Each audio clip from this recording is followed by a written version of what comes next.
and welcome. I'm Laura, live Namasturm Yoga. This is going to be a yin yoga practice for those of you who usually practice vinyasa.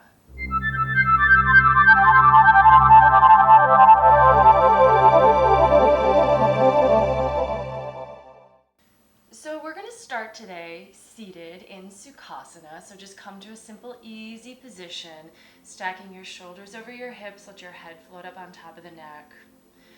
It's been a little while since I've brought a yin yoga practice to this channel, but I do think that every once in a while changing things up can be really beneficial for your overall yoga practice. So yin is really different from vinyasa, which is my usual style. Yin is slower, it's calmer, it's deeper. Sometimes it can actually even be more intense, but not in an athletic, vigorous way. Rather, the stretches can challenge our ligaments and tendons and joints in a way that sometimes we just don't find in a vinyasa practice. We're working more with our muscles. So today I kind of wanted to guide those of you who usually do vinyasa through a yin practice. Do the best you can. I'm going to describe some of the yin poses in vinyasa or hatha yoga terms so that maybe you start to actually recognize them and see the difference between practicing a pose in vinyasa class versus practicing a pose in a yin class. So I hope you enjoy this. Today, let's just try to give in to yin. The first thing we're actually going to do once we're sitting is we're just going to bring our hands to the knees. We are actually going to do a little movement here. So heart forward on an inhale, and then arching the spine, maybe tucking the chin on an exhale. Let's just move back and forth through this sequence. Really simple, but warming up the spine.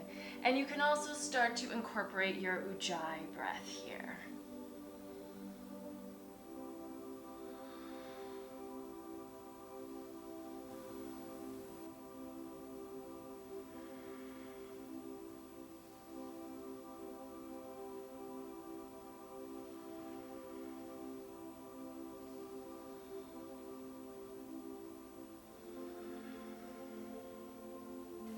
This first exercise may actually feel a little vinyasa-like in that we're flowing with the breath, but this is really the only place we're going to do this, just to kind of get ourselves warmed up and connected to the breath.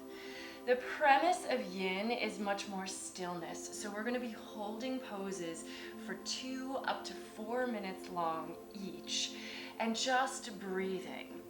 If you want to work with a ujjayi breath, you can do that. If you don't like it, if that makes you feel uncomfortable, don't worry about the breath as much, aside from the fact that you want to be mindful of it and stay connected so that we're not disengaging from the body and what's happening in the present moment. Some people like to work with a mantra as well. So if you have one that is useful to you, that you can bring to mind, you can allow your mind to repeat that as we go through each pose and hold it. Now you can stay here with this back and forth, or if you want to let this evolve, maybe start to spiral a little bit, rolling from one side to the other, creating a little bit more of a range of motion for your torso. You can add in your neck if you want to, and your shoulders.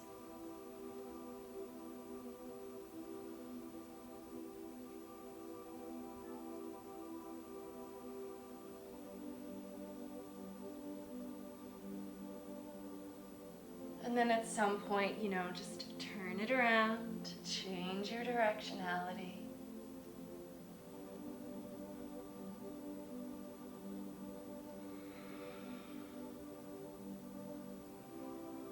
I find that yin can be a challenging practice if you're most often interested in something like a vinyasa or a flow class that's a little bit more athletic, because it forces us to slow down.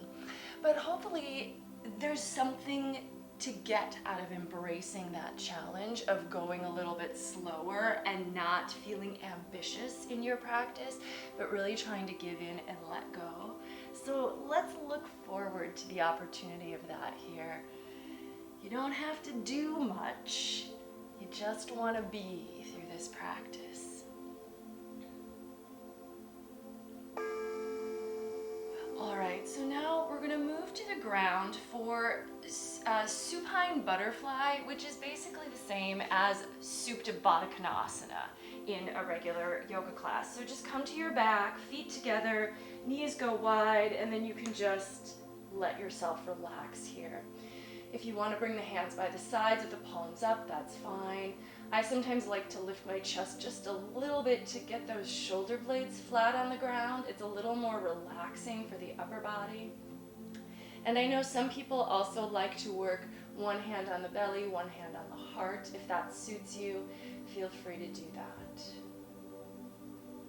So I'm going to teach this practice without props. Some people will teach yin classes where they'll support themselves with props like a block or something. And if you have something like that handy and you want to add that in, you can. I may point out places where it could be useful. But theoretically, you shouldn't need any props or supports here. We're really just using gravity. So the gravity is taking our knees to the floor, and we just feel a subtle stretch for the inner legs, maybe in the hips a bit, but we're not doing anything to push or try to create a deeper pose. We're really just letting go, and the time we spend here is where we're going to make progress, so to speak. Close your eyes. Just enjoy your breath.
Stay on the floor, but bring the knees in and bring them up to your chest. And we're basically going to do a supine twist here, but I'm going to offer a couple variations that you can choose to take if you'd like.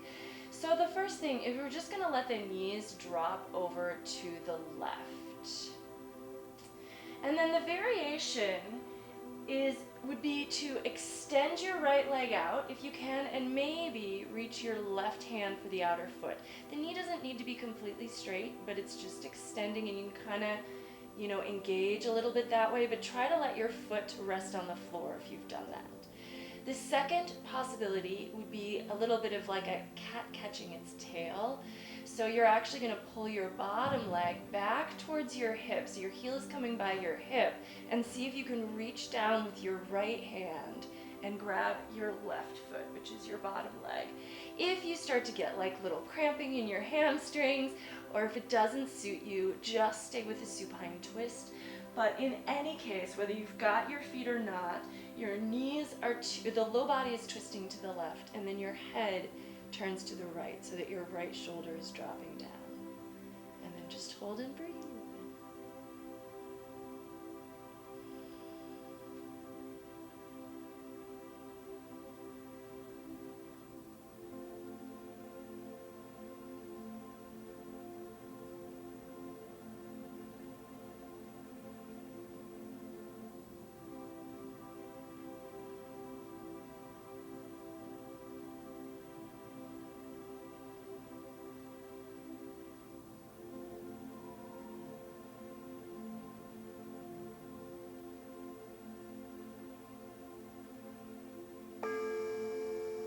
And then we're going to switch sides.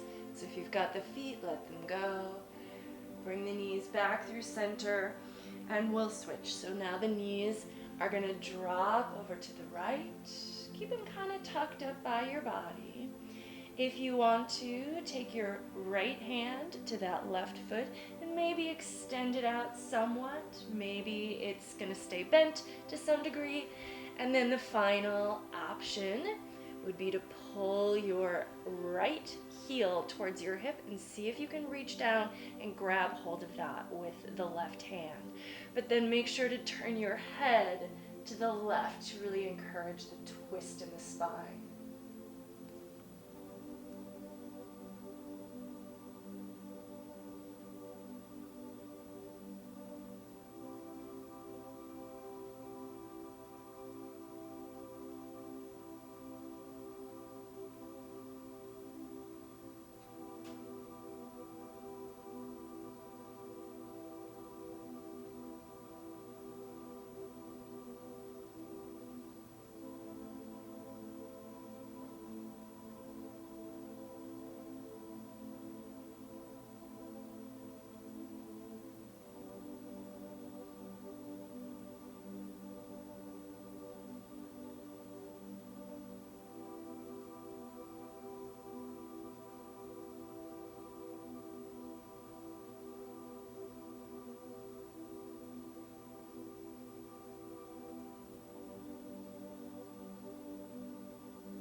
Out of your twist. Let's take a happy baby pose. So bringing the knees in and then drop them by the sides of your chest. Shins rise towards the ceiling, grab the outer edges of the feet. Of course, we do this in a classic yoga class often enough, and you would rock a little bit on your low back and maybe straighten the legs. But here instead, because this is a yin practice, we're just going to see if we can find some stillness. So let the weight of your hands press down into the feet, which is naturally going to help your knees to drop. But don't push up with the feet at all. Rather, just let yourself relax and let go.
Letting go of the feet. Take the legs into the air.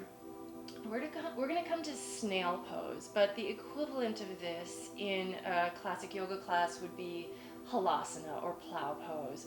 So you can bring your hands next to your hips and then lift your hips up and try to reach the toes overhead. If you have a hard time doing that, you could just keep the legs in the air where they just were. But if you've got the feet overhead, try to let them relax. Just get the shoulders underneath you, relax the arms, or you could interlace your fingers. And we're not going to try to push into this pose, but just try to release into it. If your knees start to bend by the ears, that's fine. Let them drop down.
Now we're going to roll out, and we're actually going to try to roll all the way to our feet to a standing forward fold for dangling. So have your feet about hip distance apart, soften the knees, and let the upper body hang. And we're not really going to do a lot of shaking around or swaying, but really rather just letting go. Don't worry about straightening the backs of the legs. We're definitely not trying to push this into a hamstring stretch. So resist that urge to engage your muscles and instead just allow yourself to be, relax, give in, continue to breathe.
we're going to keep the right foot forward, but we're going to step the left foot back and drop to the left knee.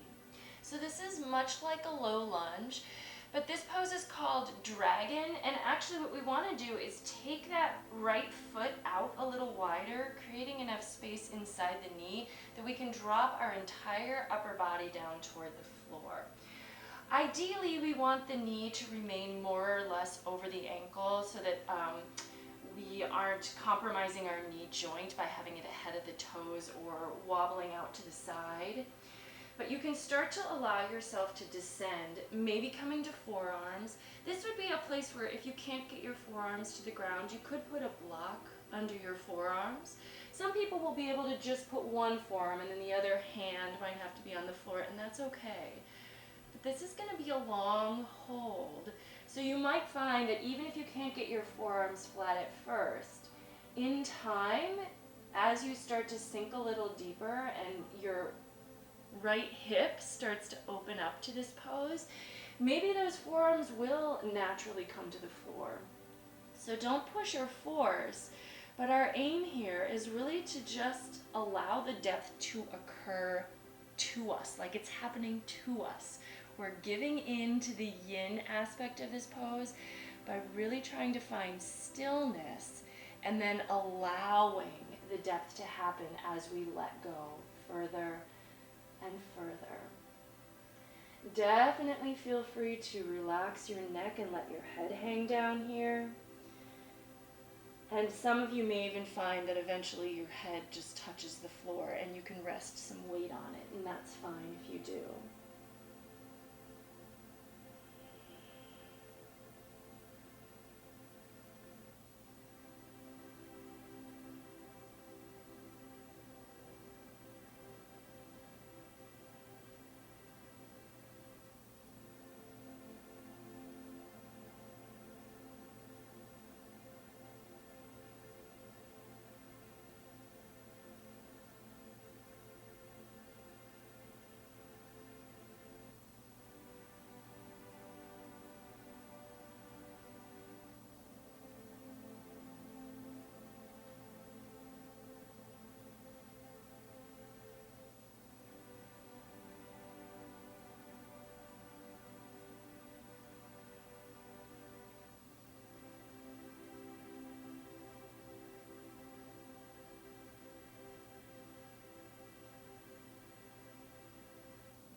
Next, we're going to go to Child's Pose, and this will be a short hold, but bring your right knee back, take the knees a little wide, drop the hips to the heels, and lengthen out and release.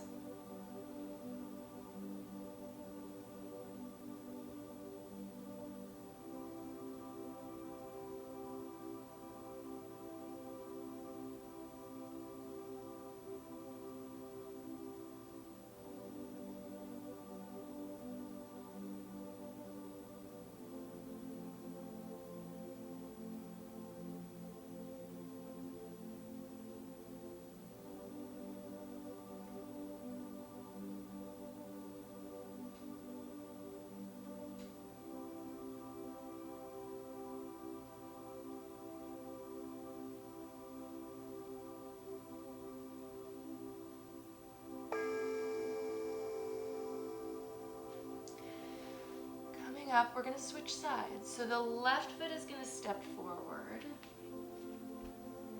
And we're going to keep the right knee on the floor. Widen your left leg so that there's space to drop down. And if you need to start out on your palms, that's fine. But as you're gradually able to start to come lower, closer to the floor, go ahead and give in. The idea is to not fidget here or readjust. So if you need to make some readjustments at the top of the pose, totally understandable. But then from there, just kind of go, let go, but try not to add a lot of additional extraneous movement. That said, if you feel like you have gone too deep and it's becoming too intense, you can take more weight on your hands and bring yourself gently up out of the pose as you need to. You are in control here. We don't want to get to the point of any sort of pain at all. Intensity is different from pain. So yes, pain can be intense, but we don't want intense pain here. It might be intense sensation, but we should not be experiencing pain. Ease up if you feel like that's what's going on for you.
All right, now we're going to move to Sphinx Pose, which you probably know from any yoga class.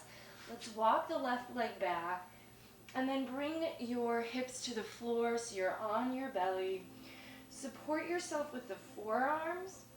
Elbows are under the shoulders and the forearms are parallel.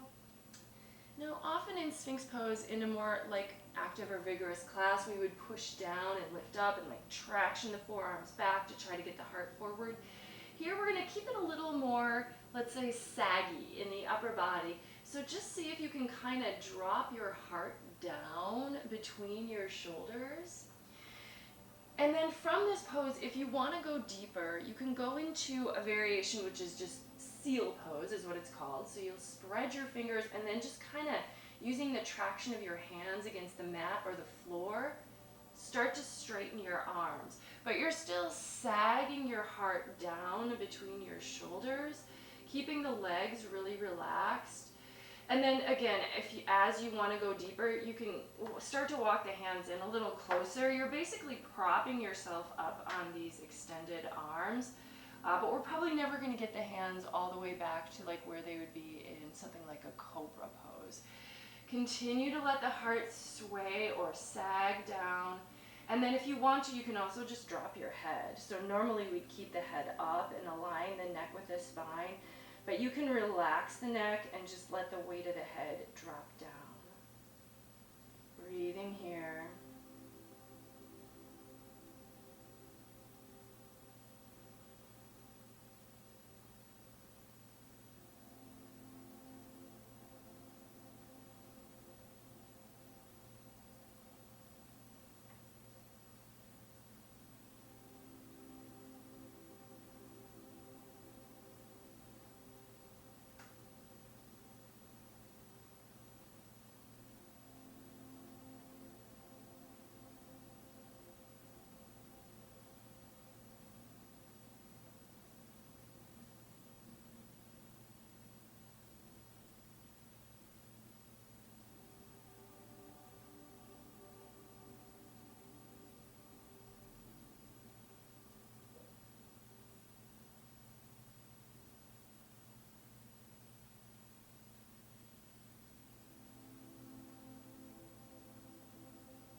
Moving to frog pose, I'm going to take my knees wide.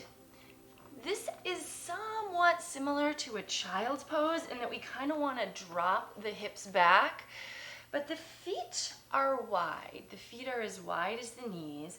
And then as the hips move back, we're also going to try to drop our chest down. So maybe coming to forearms, maybe letting your head hang.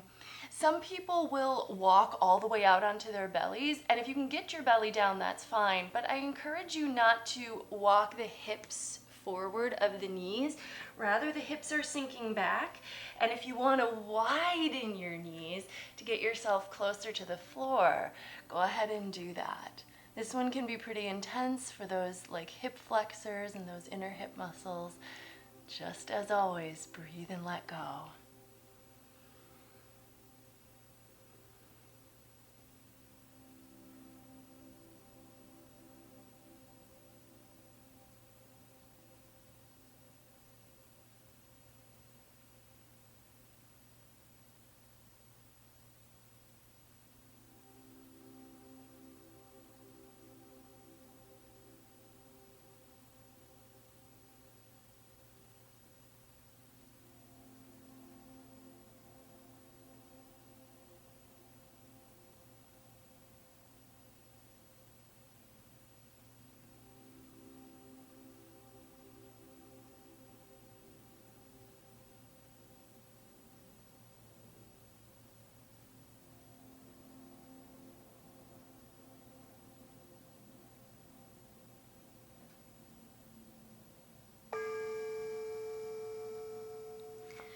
All right, so walk up slowly, easily. Walk the knees in. Our next pose is going to be saddle pose, and the equivalent of this would be a virasana or hero pose.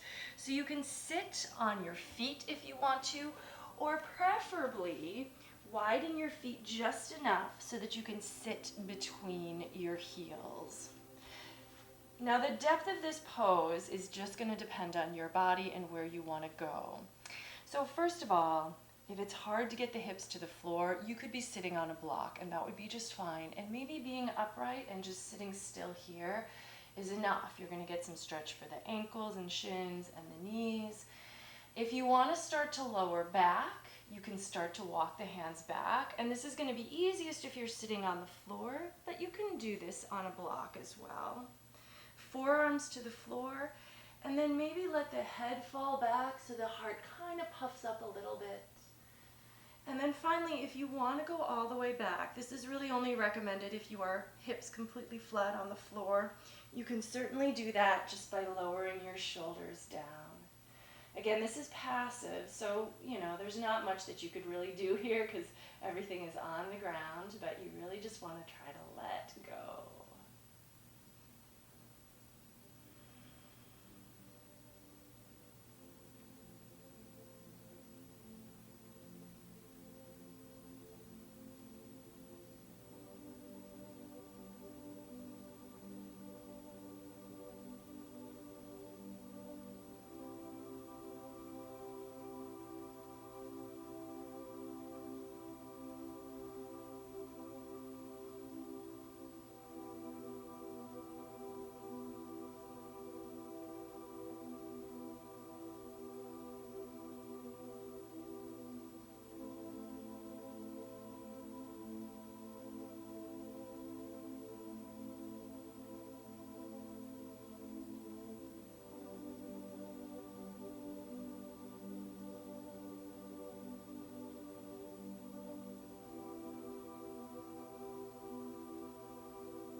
Yourself up if you were back. This next one might feel a little bit similar to what we just did, but we're actually going to stretch the fronts of the shins. So walk your feet in so that now you're more sitting on the feet like you would in more of a classic hero pose, virasana.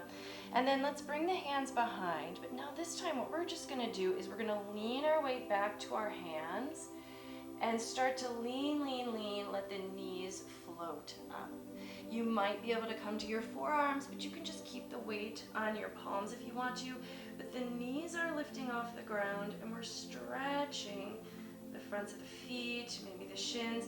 We're not going to pull up real actively, we're just letting our weight fall back. And if you want to let the head fall back here, you also may do that. So as opposed to the knees being on the ground, they are floating above the floor.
Come on up, walk your hands in to help you lower the knees to the ground. We're going to go into downward facing dog. Bring your hands to your mat, tuck your toes. Down dog is not traditionally a yin pose, but today I wanted to approach this with a yin mindset.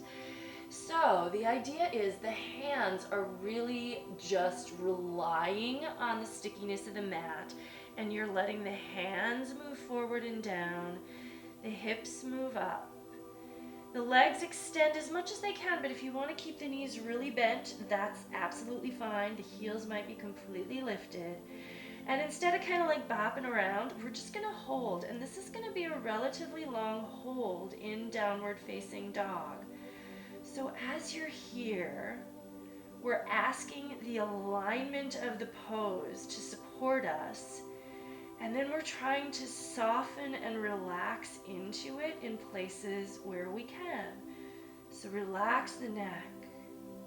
You can let the chest start to kind of sag almost between the arms and drop back in the direction of the thighs. Again, if you want to start to let the heels drop to the floor, go for it. But if that feels like it undermines the ability of that heart to reach back, keep the knees bent and the heels lifted. Breathe here. If you notice you are starting to roll your weight to the outer edge of your hand, and this is really common, you might actually press down a little bit by the base of the thumb and first finger. So that is making contact with your mat the whole time. Breathe. I know for those of you who practice Vinyasa, down dog is a very familiar pose. It feels like an old friend. But this may challenge your experience of down dog to hold it for this long. See what you can find. Try to enjoy it. And if it becomes too intense, you could drop to your knees for a bit of child's pose.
Okay, move the shoulders forward, and we're gonna move the right knee forward behind the right wrist. So basically we're setting up for what would be a pigeon stretch, but in yin this is called swan. Walk the left toes back and onto the top of the thigh. Why the name of this pose is different in yin than regular classic yoga, I'm not entirely sure, but I think it's just to make the distinction so that we know we're practicing yin. Now, normally in pigeon we would just fold down. I encourage you to take a moment to roll to your right hip and move your right shin further forward so it's more parallel with the front edge of your mat. This is going to create a more intense and deeper stretch. Then, the way I like to do this is plant the left hand on the foot to anchor it as I come up off of my right hip. So I'm still folding straight down the center and not taking weight to that right hip in the fold. Now, you can bring your forearms down and then support yourself, fold down and give in. If it becomes too intense, take more weight to your hands. But as you're able to, allow yourself to sink into this pose. We're just going to stay here and breathe.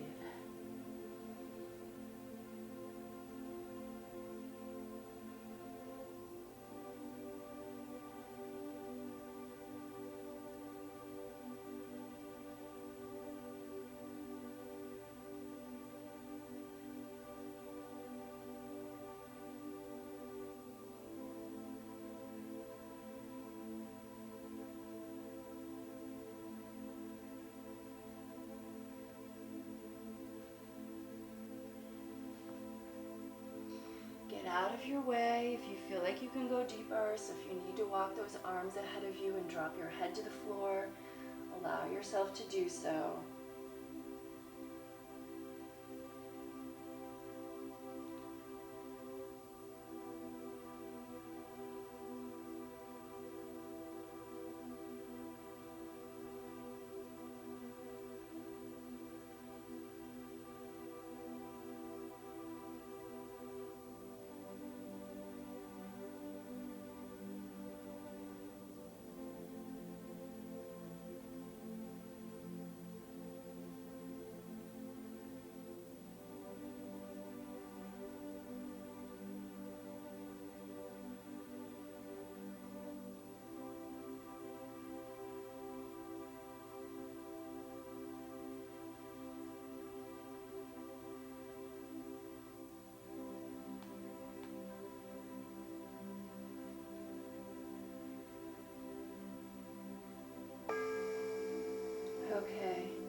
come up easily.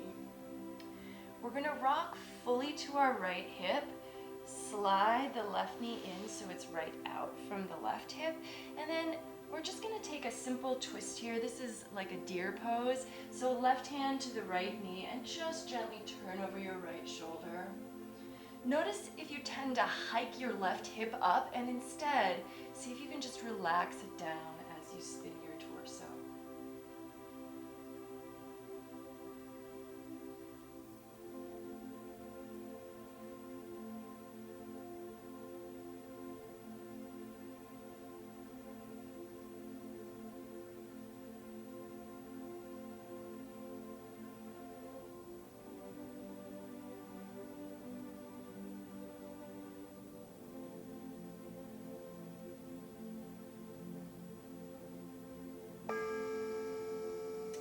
Come out of your twist, and we're going to turn towards our left leg now. Let's go ahead and straighten that leg out and tuck the sole of the right foot in.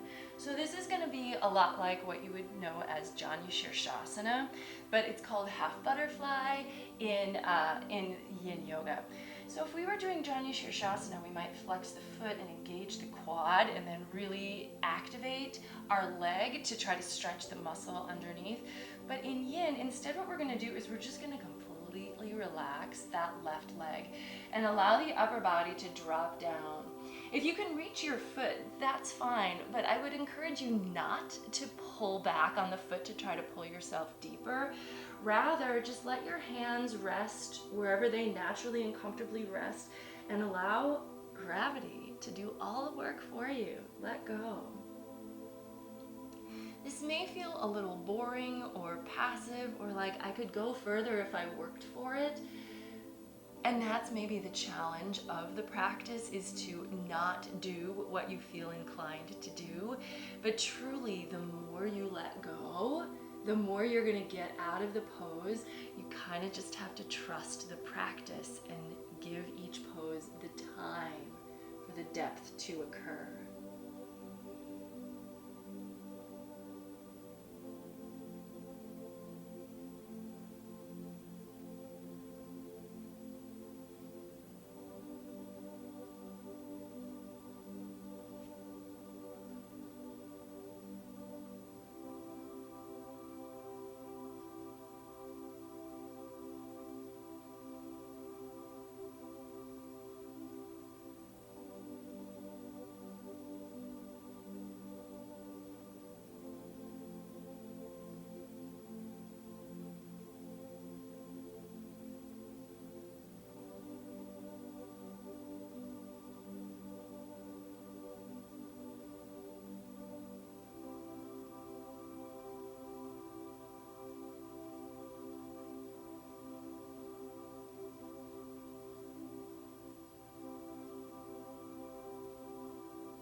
Use your hands to help you.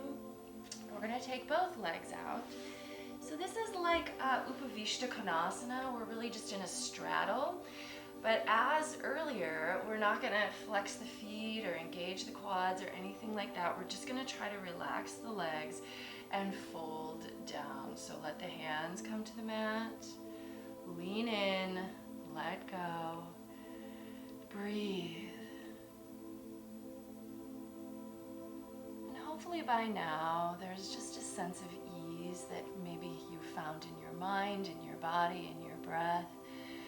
So let's just keep going. We've got a few more poses left to just try to give in. Enjoy.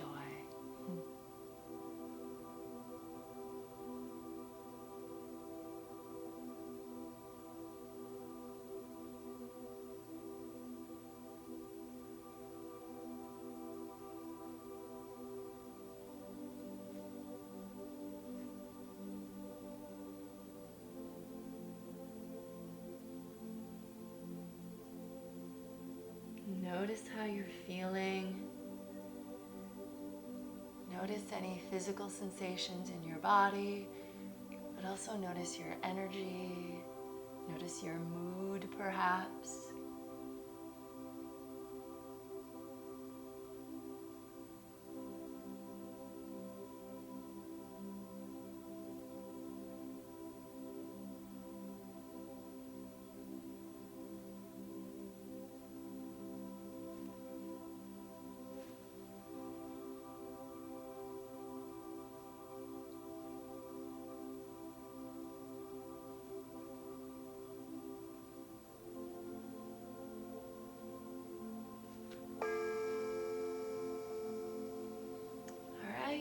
Come on up, and we're gonna do our half butterfly towards the right leg now. So you're gonna tuck that left foot in, bring the sole of the foot near the inner thigh, and you can adjust on your mat, rotating your torso, but reminder to keep that right leg really easy, and then just let your body lean in towards it.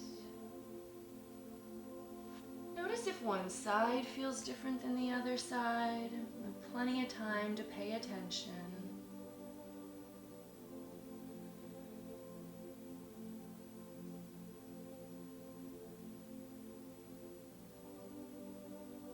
You may notice places other than your leg where you feel sensation as well. So for me, I actually feel a stretch in my back as well. Give in to whatever's going on for you. There's no like right or wrong feeling that you should be having. Avoiding pain is still the goal, but we want to really just let go and then just see. Be curious about your experience here.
And come on up, and now we're going to rotate towards the other leg for our Swan Pose. So adjust your left shin, and you can be on the left hip to help do this, trying to bring the shin as close as you can to being parallel with the front edge of your mat. You could anchor that foot to keep the heel from tucking back in as you roll onto your right thigh and off of your left hip, so that you're upright as if you were going into a pigeon stretch. And then we're just going to sink down, and you can stay upright if you prefer, if you just like to be up, or if you can't fold down with the shin that parallel with the front of the mat. But when you're ready, start to let your upper body sink, maybe to the forearms. If you need to use your hand to remain anchored on the foot, you can, or bring both forearms. And then just see what happens here. So as you sink in, if you start to feel like those forearms are actually keeping you up where you could go further, you can start to walk the arms out and just release, release, release. Give in, breathe, pose that we do in a lot of yoga classes, and often we'll hold it for like 10 to 12 breaths, and you can get a really nice stretch that way. But when you hold longer, interesting things can start to happen. Like you'll just uncover new layers of tension and release that there. So really let yourself notice the experience. It could feel intense, but it shouldn't feel painful. Let's just see.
And we're going to move to the little deer pose, twist on this side as well. So you can roll it right over to your left hip again, and then bring that right knee straight out from the hip. And then the twist is going to be to the left, so you can use your right hand and turn over your left shoulder. Once again, reminder to kind of try to release that right hip towards the floor.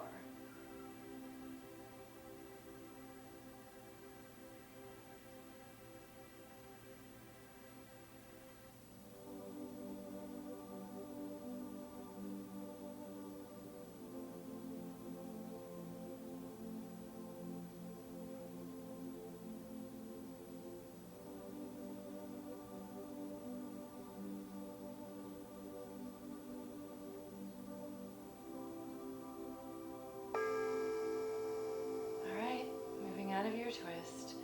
Let's come to our knees. So just make your way there. And we're going to take a little rabbit pose here. So starting off, just back in hero pose where we've been. Let's take the hands behind the back, interlace the fingers, pull the shoulder blades back, and then while the hands are still on the waist and the hips are still on the heels, start to lean forward until you can drop your forehead to the ground. Now in this pose, basically we just start to roll onto our head. The hips come up off the heels and we come all the way to the top of the head. And then at the same time, the arms might move up and away from your tail. Let the arms fall overhead. Breathe here.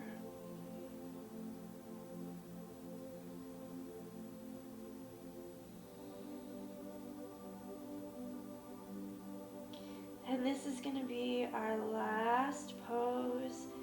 So just spend some time here breathing.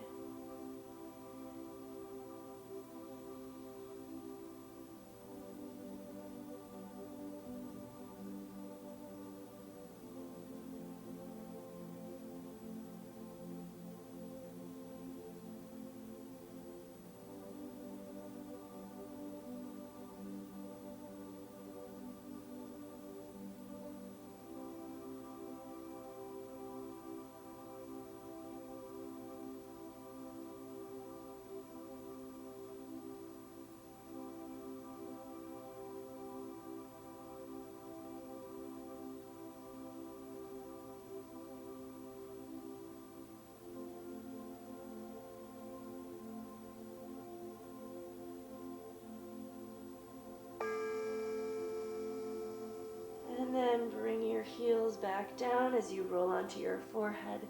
Come up, and let's come to a seated position.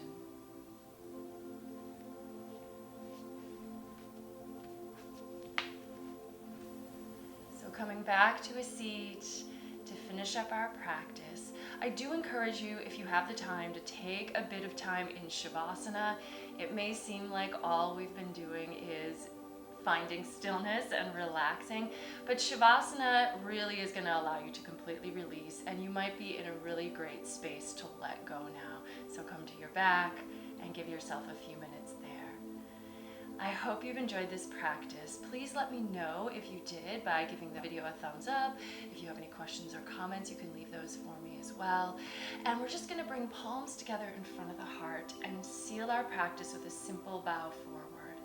The light in me recognizes and honors the light in you. Thank you so much for joining me and sharing a practice. Namaste. All right, wonderful. I hope you'll join me again next time. And if you haven't subscribed to my channel yet, I do hope that you will join me. Thanks. Take care.